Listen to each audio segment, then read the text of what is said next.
Welcome, Ruth. Thank you. Welcome to a duet. And I need to fumble around a little here because I want to see you. Here you are. And you know the format, right? You've heard of it, and you've seen some. Maybe you've seen some hmm yeah. It's very simple. You are my guest, so you will start the scene. You will set up whatever you want to talk about and tell a story, or sing a song, or play music, whatever you like. And inspired by that, I will go in what direction that will lead me. So I will mute myself because it's up to you now. Okay. I thought there was just a strange bit of synchronicity just now. I went outside and I ended up picking up some litter in the lane that I live on, and one of the things was a can of Carlsberg lager, which I don't see too often these days. Made in Denmark, written at the bottom. So I thought that was quite strange since I was then coming in to speak to you. Um, I think during the time of these restrictions, there's been a lot less litter in our lane because I guess people are not out and about so much, or they haven't been, but now they are again, and things are changing once more. But whilst we weren't out very much, there was a song came into my mind, and it's been going through my mind a lot lately. It was a song that was taught to me by Sheila Stewart of Blairgowrie, and Sheila taught me many songs, I think about 16 years ago now. And sadly, she's no longer with us in this realm, but she is very much still with us through her songs and stories. So if it's all right, Svend, I'll kick off with a song, which is quite a traditional way to start a ceilidh, even though it's a ceilidh for two in a way. So, oh, a nice wee lass, a bonny wee lass was bonny me Jeanie Mackay. A nicer lass than Jeanie you would never ever spy. I said that I would tak her to the music hall, you see. So dressed up nice and tricky, she came waltzing round to me. But as I heard her at the door, well, I was sorry I had to roar. Oh, I'm no coming out the new, I'm no coming out the new. I'm awfu' sorry, Jeanie, for disappointing you. Mama's Tina McLeese to the pond, so toodle-oodle-oo. And I've only a muffler round my neck, so I'm no coming out the new. I bought a nice new raincoat for a man called Mr. Slick. He said that I could pay it off at half a crown a week. I paid the first instalment, that was all he got, you see. So yesterday he sent a lawyer's letter round to me. Come round and pay me for my coat. So in return to him I wrote, oh, I'm no coming out the new, I'm no coming out the new. I'm awfu' sorry, Mr. Slick, for disappointing you. I wrote a check and I got the next, so toodle-oodle-oo. In 10 years' time I may get out, but I'm nae coming out the new. In the nice hotel where I reside, the service is a treat.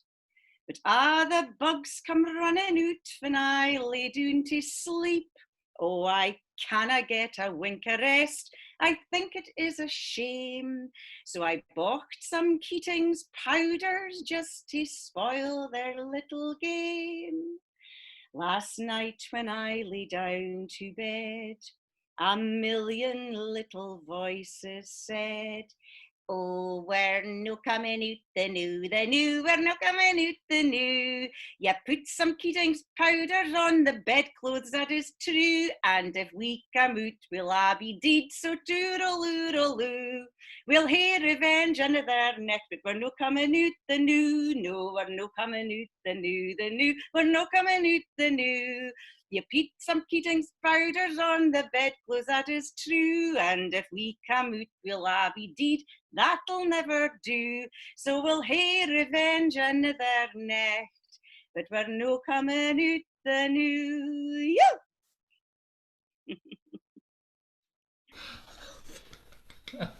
So, Thank you.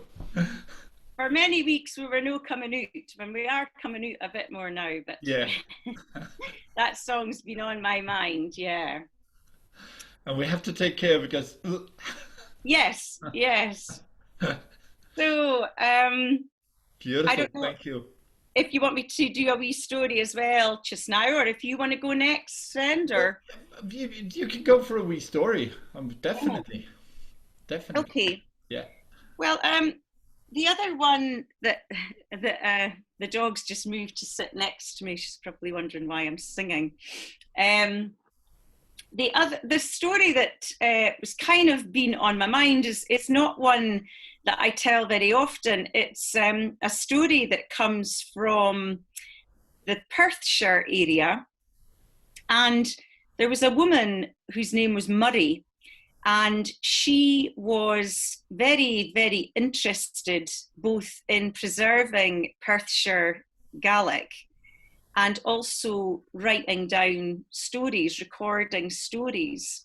So she, her father was a landowner, and she would frequently walk around the estate and gather stories from shepherds or cotters or milkmaids or whoever she met, that would tell her a traditional local story. So this is one of the stories that she collected, which we almost didn't have because her parents were outraged by her behaviour, tramping around the estate, like some kind of commoner, to collect these stories. And they tried all kinds of things to kind of get her married off and sent off travelling to Europe and things like that. But she really stuck to her guns about her collection. And at one point, I think one of her collections was thrown on a fire by her father and lost. So yeah, this is one of Murray's stories, and it comes from a part of Stirlingshire near Athol. Late one night, a traveller, a harper, was out alone on the moor. Harpers long ago would walk from estate to estate and hope to get a meal and a night's rest in exchange for an evening of music. So the harper was out on the moor in between places, and he was tramping over the heather, trying to avoid the bogs. He realised suddenly that he wasn't alone. He looked over his shoulder, and there, through the darkness and the gloaming, he was able to discern shapes. And his heart clenched when he realised these shapes were a pack of wolves. In front of him, he could see a large stone. So he clambered up the stone and sat at the top, hoping that this might give him a prime spot to fight off these wolves should they attack. He sat there and out of desperation, thought perhaps if he played a tune, he would placate them. He'd heard of that happening with other animals, so why not the wolves? He held his clarsach firmly in his hands and he began to strum an air, something peaceful and quiet to calm and soothe their nerves. And gradually the wolves stopped creeping towards him and lay in a group at the foot of the stone. Eventually, one of the wolves stealthily, slowly climbed right up to the man.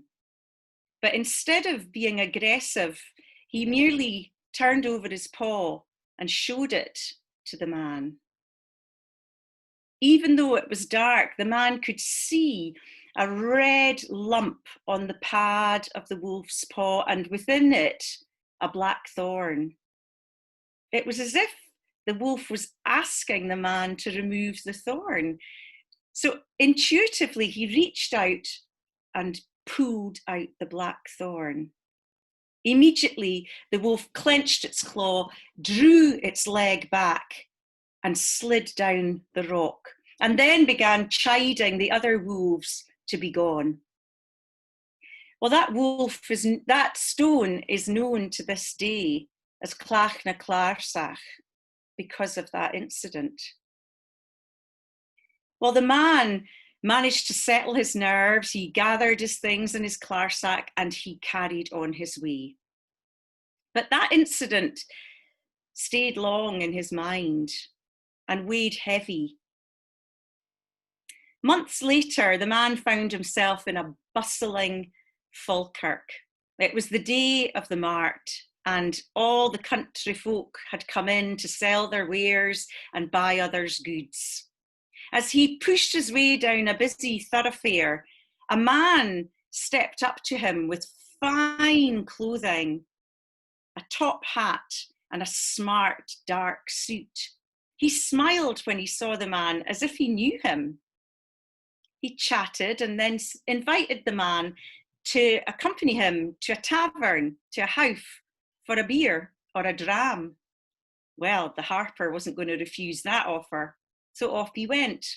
The two of them sat and chatted, passed the time of day, but then the elegantly dressed man said, "Tell me, Harper, what's the worst thing that's ever happened to you? What's the most frightened you've ever been?"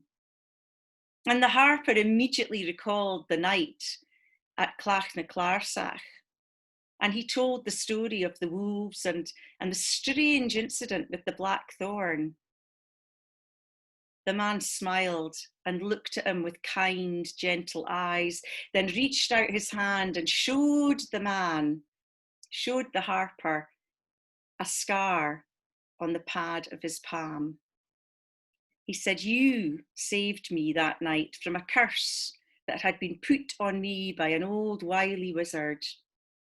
And you are the one who has helped me to be in the form I am now, once more a man."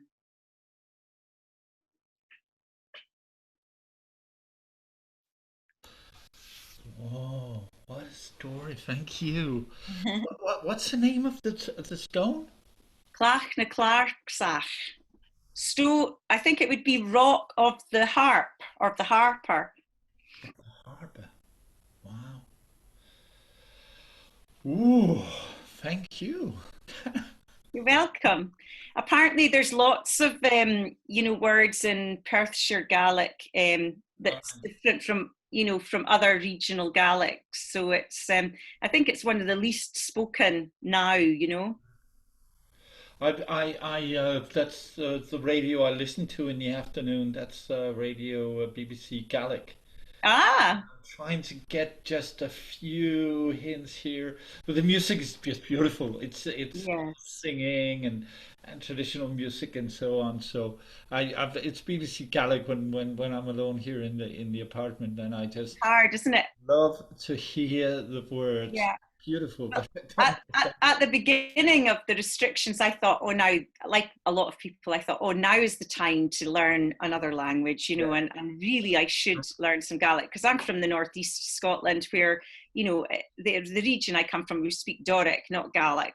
Right. And so I tried this, is it Duolingo, I think it was. And within like my third session, they were trying to teach me to say, "There's a spider." And I thought, I don't think I'd ever have any call to say that.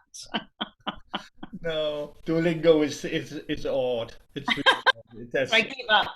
But I will actually go for this wolf story because one of my my favorite stories from Transylvania, and it concerns this when whenever a man is married, there's no problem. But if you have babies outside the marriage, It's said that the seventh of these children would become a wolf, and they call it a bitang. That's the name in Romania that this person who is really in fact a human being, but it isn't. It is in the body of a wolf. So Nicholas was he was very good at fiddling. He was a very good fiddler, right? Playing the fiddle. And he was a good storyteller, he was a good singer, and he was handsome. He was a young man, just So whenever he was out, he was traveling around in the countryside, he was playing for a wedding or whatever he was doing. It was late in the evening, and of course there was a young woman saying to Nicholas, "You can sleep here if you like." So he had children all around Romania in Transylvania there. And his mother told him, "You shouldn't do this. Don't you know that the seventh child born outside the marriage is going to be a wolf? And that wolf is dangerous because inside it's a human being, but outside it's a wolf. Don't do it, Nicholas." "Oh, come on, Mom. I'm having fun. It's a good time for me." So he stayed on with his life. But his mother died of the grief that she had in her heart. And at the funeral, Nicholas was standing there and promised himself that is it the dog? Okay, cool. So he just promised himself. What's the name of the dog? Lola. Oh, beautiful. Hi there. How are you? Well, he promised Sorry. himself that he wanted to change his life. So, with the little heritage he got from the money he got from his mother, he bought himself a little house. And to that house, there were some sheep and there was a black dog, a big black dog with a collar around the neck with metal all around. You know, this kind of punk, yeah, that kind of color. So he was happy with this life. He was actually quite happy with settling down a little. He's got older. So one night as he was riding home, he was very happy. He had a little dram in his stomach and he got good money for his for the meat that he sold in the village, and everything was really fine for him. Suddenly, out of nowhere, there came Black Wolf. Took him down, and he could feel the jaws around his neck, and he could feel the teeth in the skin. It was coming, and he went like, and he took his coat and had it around the wolf. So the wolf was sort of fighting with his coat, and he ran and he ran and ran as far as he could into the house, closed the door, and he could hear the wolves coming all around from the forest, and he could hear them all around the house, and he was so scared. And he heard the dog barking, and suddenly there was this, and then it was over. There was only silence. So in the morning he went out. He saw the wolves. There was some snow, and you could see there were lots of wolves around the house. But the dog was gone. There was nothing left. There was just some blood in the snow and the collar. So he took the collar and he counted the sheep. They hadn't touched the sheep at all. So he went inside and he looked himself in the mirror, and whoa, he had this wound from the jaws of the wolf. It was red. It was already sort of becoming yellow. It was really not nice to look at. And he wanted to go into town, so he thought he needed to be good looking. So he took the collar and had it around his neck. And he went out. And the moment he stepped out, there was wolf coming from all around, down. And he thought, I will never go back all the way down to town. I need to go to my neighbor. So he turned and he walked down the little hill, and he knocked on the door of the neighbor. It was the neighbor's son who opened the door. He said, "Nicholas, what's wrong with you? You look so pale." And Nicholas he came inside and he told about the wolf that had attacked him, and he saw this under the collar that, oh wow, that's bad. You had to have a doctor to look at that. But why did it attack you, this wolf? Normally wolves doesn't attack human beings? And Nicholas said, I don't know. It came out of nowhere. Well, it's very good, said the young man. Look, I got myself a new rifle. We're going to shoot this wolf. We're going out there and we're just going to call it out and he will come and I will shoot it for you. And Nicholas was like, yeah, that sounds like an idea. But the old neighbor said, don't go out there, boys. Don't go out there. I can feel it's a bitang. It's wrong. That wolf is not a real wolf. It's a human being. And it's only in the body of a wolf. It will hurt you if you go out there. But you know how it is with young people. They said, come on. What are you talking about that? We don't believe in all this nonsense. That's old folks talk. Come on, Nicholas, we go out and shoot it. And he walked in front with the gun. He had his finger on the trigger. Everything was ready, but he didn't have a chance. He came nearly down to the forest and suddenly, the wolf was there. Took him down to the ground, threw his throat open. The gun was sort of flying over and Nicholas took it. And he ran and he ran and he ran. And he was so scared, but he heard the wolf coming closer and closer and closer. And he jumped and he could feel that he was pushed down to the ground. And for the second time, he felt the jaws of the wolf around the neck. And then he heard the screaming because he had the collar with all this iron, you know. So the wolf just broke his teeth and the jaw and everything, and he shot him. Nicholas turned around and shot the wolf, threw the gun and ran down towards the old man's house. The old man wasn't opening the door for him, so he was crying out, come on, open the door, the wolves are after me. And the old man said, no, I won't do it. Look what you've done. So Nicholas turned around and he walked down to where the body of the wolf supposed to lie, but it wasn't. It was a young man, and he shot him right in the chest, and he was dead immediately.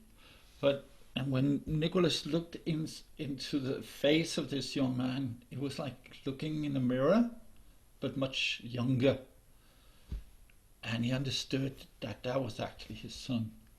And he turned around, and then he saw the old man come out of his house and said, you're like that yourself. Remember your father.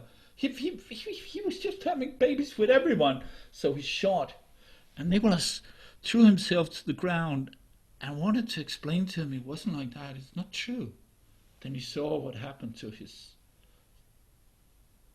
fingers, to his skin, and he felt that his ear grew and he got this wolf mouth, and then he was just with the neck, just this collar breaking into 1,000 pieces. And the last thing that was seen of Nicholas was when the black wolf disappeared into the forest to the other wolves. Wow, that's a great story.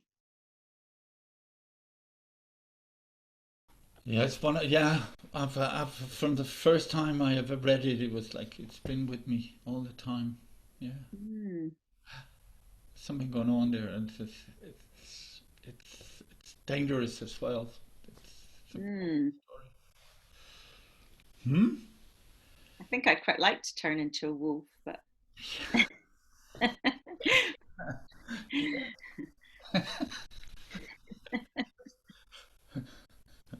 Well, now it's wolf time. Well, yeah, yeah.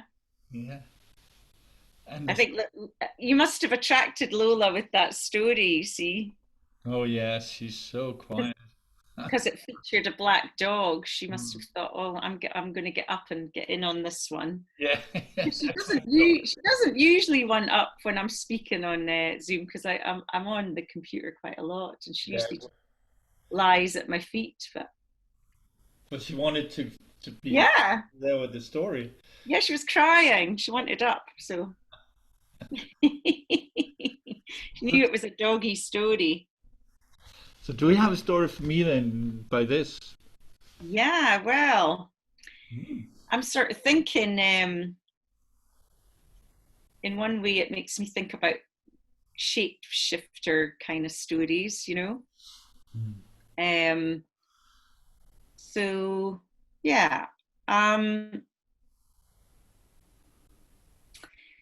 I'll tell you a story that comes from the telling of Duncan Williamson. It's actually one of the first stories I ever told. So, in the west of Scotland, oh, sorry,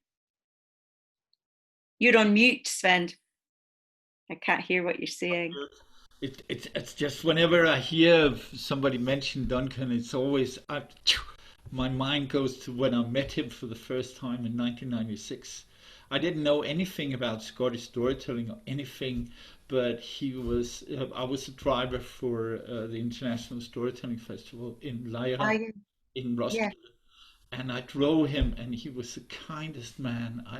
He was just so he was just so nice. He was the kindest man you could ever imagine. And in the night time, he invited me in to have, of course, a little whiskey, a dram, and a lot of stories. It was just brilliant. Yeah, I never forget that meeting with Duncan. All right, sorry. Uh-huh. Uh-huh. Yeah. Everybody's got very sort of lucid memories of meeting or spending time with Duncan, I think. So yeah, on the west coast of Scotland, especially, there are many lighthouses. In fact, I was at one the other week up at Stour, north of Lochinver. Beautiful, quite short lighthouse out up there. And this lighthouse I'm going to tell you about was actually offshore. It was on a craggy rock. And each 3 weeks, a lighthouse keeper was taken out by boat to the lighthouse, and there they were on duty for their 3 week stint until the next lighthouse keeper came to relieve them and let them go home for 3 weeks. Well, the lighthouse keeper I'm going to tell you about was called Robbie, and Robbie was packing his case to get ready at home to go back to the lighthouse. And he did so much of his packing, and then his wife did so much of it as well. And his wife always made sure, her name was Edna, she always made sure to put in slippers for Robbie, because the lighthouse flea was cold stone, and he hated walking about without slippers on. So she always put in a pair of slippers and then just an extra pair to make sure he always had a pair on hand. Off Robbie went to the lighthouse with his suitcase full of his bits and pieces. And as soon as he arrived and let the other lighthouse keeper away, he began to unpack his case. He hung his clothes in the closet, and he put his pajamas under the pillow and sorted out his slippers. Now he realised that his wife had given him a pair of navy blue slippers, and then she should have given him a pair of tartan slippers, but she'd made a mistake, obviously, and only gave him one tartan slipper. Well, he just smiled to himself, and he put the slippers down by the side of the bed, and then he sorted out all the things that a lighthouse keeper had to do. He'd a lot of work to do. Up to the top of the light he went, and he had to make sure that all the mechanism was well oiled so that the light could turn, and all the cogs and pistons and everything worked properly. He had to make sure that there was enough paraffin in the light to give out a good, clear light to all the passing boats and ships. He had to clean the glass to make sure that the light could shine through. He'd lots of jobs to do, but Robbie loved his work. And once he'd got all those jobs done, well, then he was free to go all the way down to the foot of the lighthouse and go outside and do a bit of fishing. What could be better? He had all these tins and packets of food, but a nice fresh mackerel, that would make a lovely, delicious supper.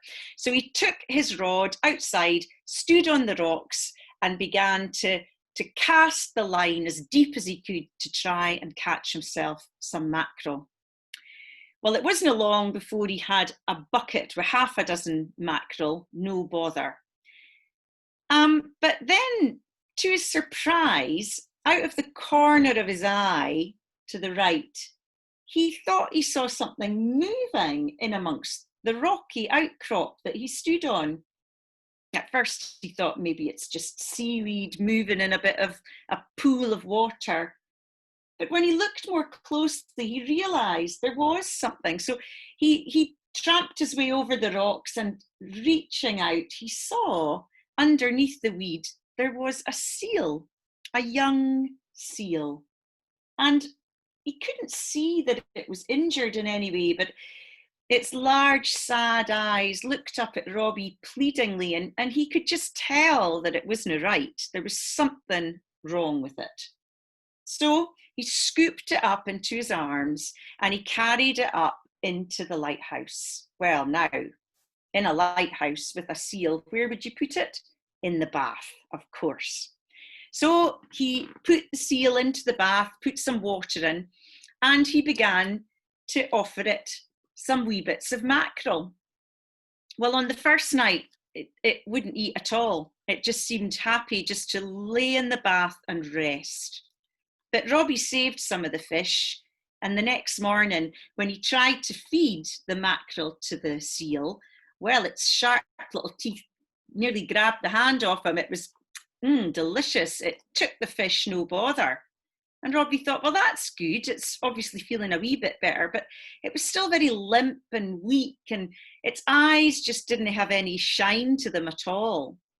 So Robbie got on with his work and left the wee seal in the bath for the day. And that night he went down and fished again and again, offered some fish to the seal, and it snapped it up. Delicious.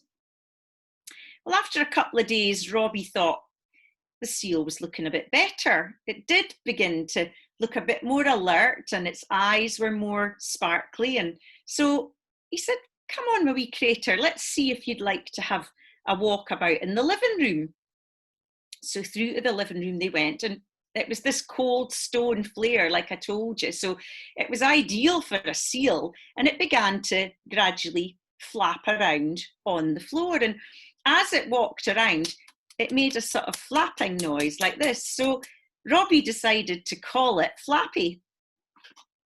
And Flappy became a bit of a pet for Robbie. Well, I mean, 3 weeks on your own in a lighthouse, who wouldn't like a wee bit of company from some creature or other?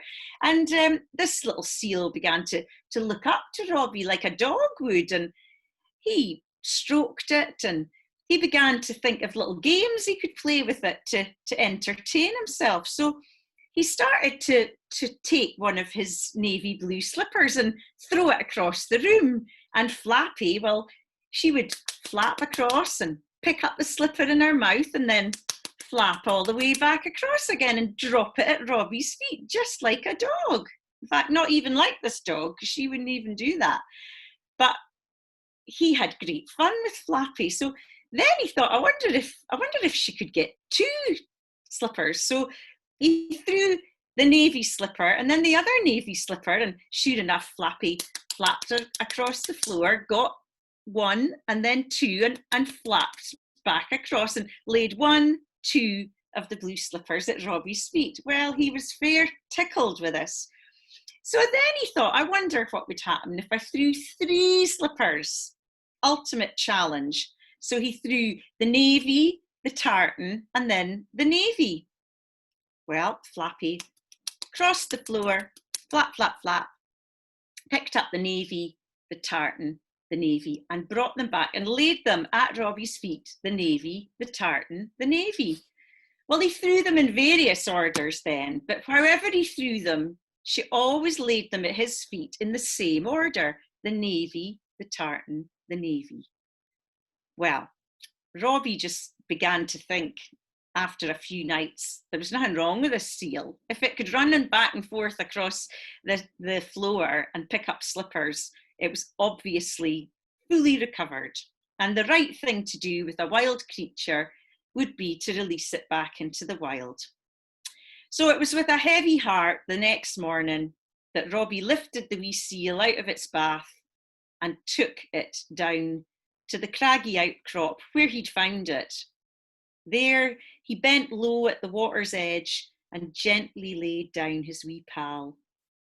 The seal looked up at him with big brown eyes, and then without hesitation, flapped across the stones and dived into the waves, into the deep, without looking back. Well, Robbie thought that's where she belongs. And I've enjoyed my time with wee Flappy, but she has to go back where she belongs. Well, Robbie went up to the light and began to get on with his work, polishing the glass, oiling the wheels, filling up the paraffin tank, and generally keeping himself busy. When all of a sudden there was an alert came across his radio, an alert to say that that night they were in for a huge storm. Well, right, said Robbie, I better really make sure everything's especially working because those ships are really going to be at danger otherwise. So he spent the afternoon cleaning and sorting and carrying things up and down the stairs so that everything was ready. And then as it began to get dark, Robbie found himself up in the light. And he looked around and suddenly a huge flash of lightning, like everybody had the other week, huge flash of forked lightning caught Robbie completely off guard. He stumbled backwards and fell down the spiral staircase. Down, down, down he bounced. He banged his head, he banged his shoulders, his elbows, his knees, every part of him that stuck out got battered and bruised. And the last thing that Robbie remembered was landing on the very last step at the bottom of the lighthouse. Then everything went dark. Well, it was another 10 days till the other lighthouse keeper was due. But to Robbie's great surprise, when he opened his eyes and looked around, he was in his bed upstairs, in his bedroom. How on earth did he get up here? And then as he blinked and got the bleariness from his eyes, he could see that sitting next to him in the bed chair beside him was a young woman with dark brown thick hair and a beautiful velvet dress. He said, but who are you? Shh. She held her finger up to his mouth, said, shh, you rest. Don't worry about who I am at the moment. You rest and recover well. And then she pushed to his lips a glass full of green liquid.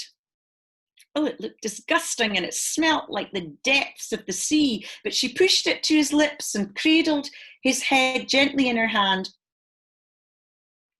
And when he drank, it was the most revolting thing he'd ever tasted. It slid down his throat and then he fell into sleep once more. Whenever Robbie came out of sleep, she was there with this glass of stinking liquid, pushing it to his lips. But by the next day, he had to admit he was feeling a bit better.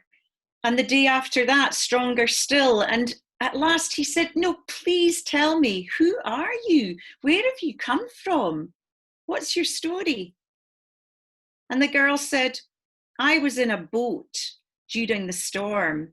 I was swept overboard and luckily I found my way to this island. I don't know where my friends are who were with me, but don't worry about me now. I'll be fine. I'm here to look after you. Robbie said, well, I'm so grateful. She said, you don't need to say another word. Just rest. And again, Robbie fell into a deep sleep.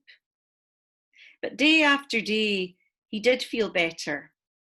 And at last, one bright sunny morning, he opened his eyes and felt his body was full of strength. He looked at the chair and it was empty. He called out, "Hello, hello," but no answer came. For the first time in a week, he swung his legs out of the bed and managed to stand up. He walked his way through the living room and wondered, as his feet began to feel cold, where his slippers were. He walked through to the living room and saw his chair.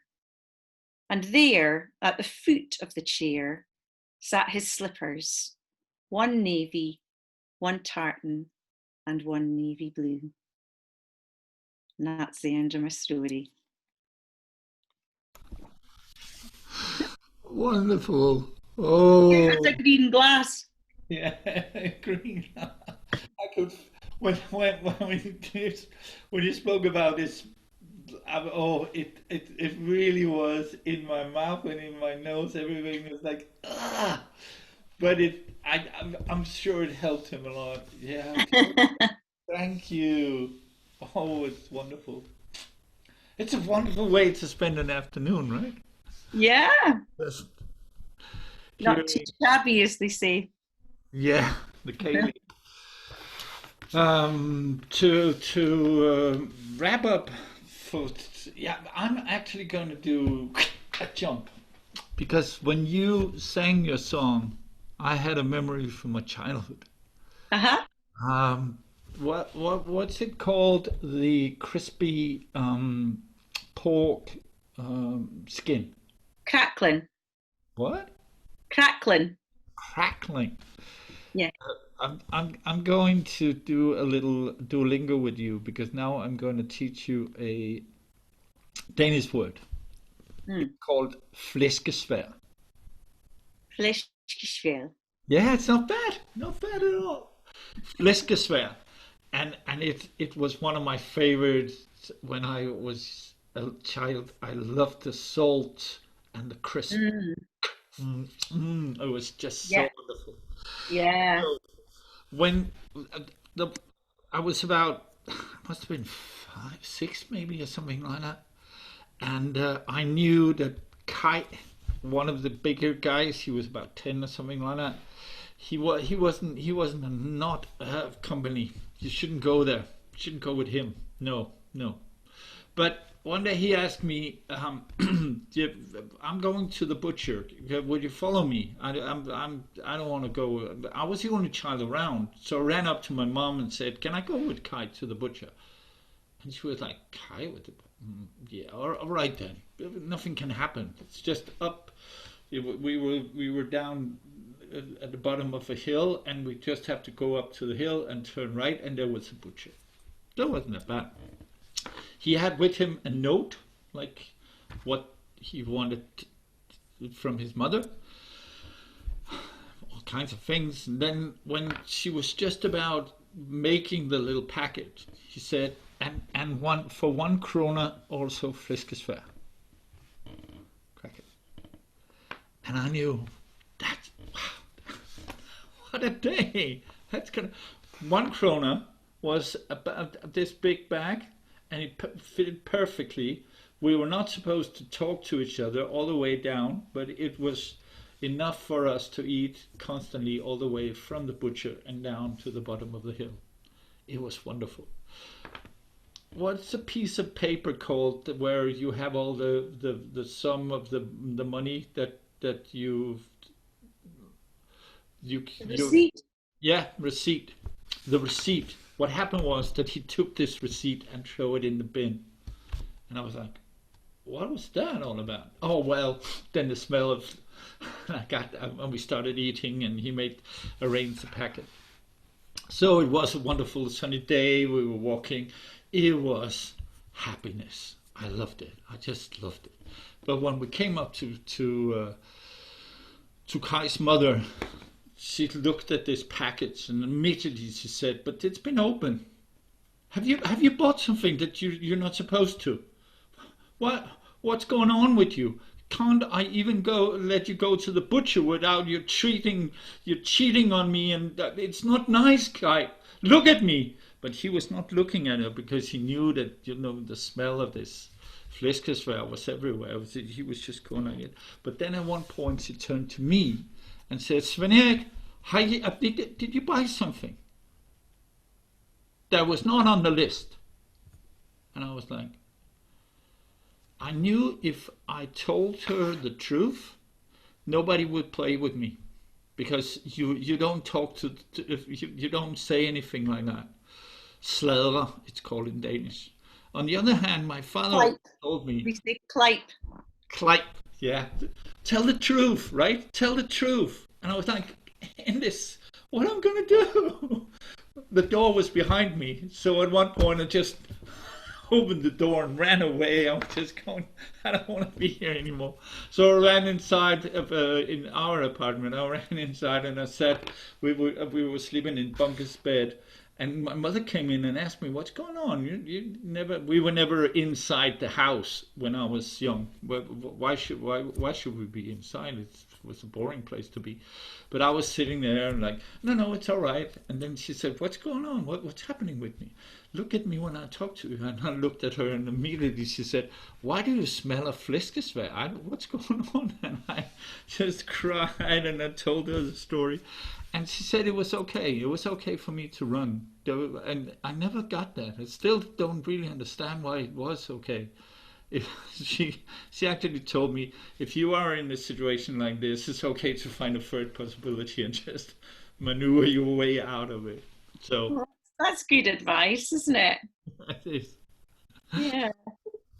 It reminds me of my youngest daughter, because she would get really high if she had sugar.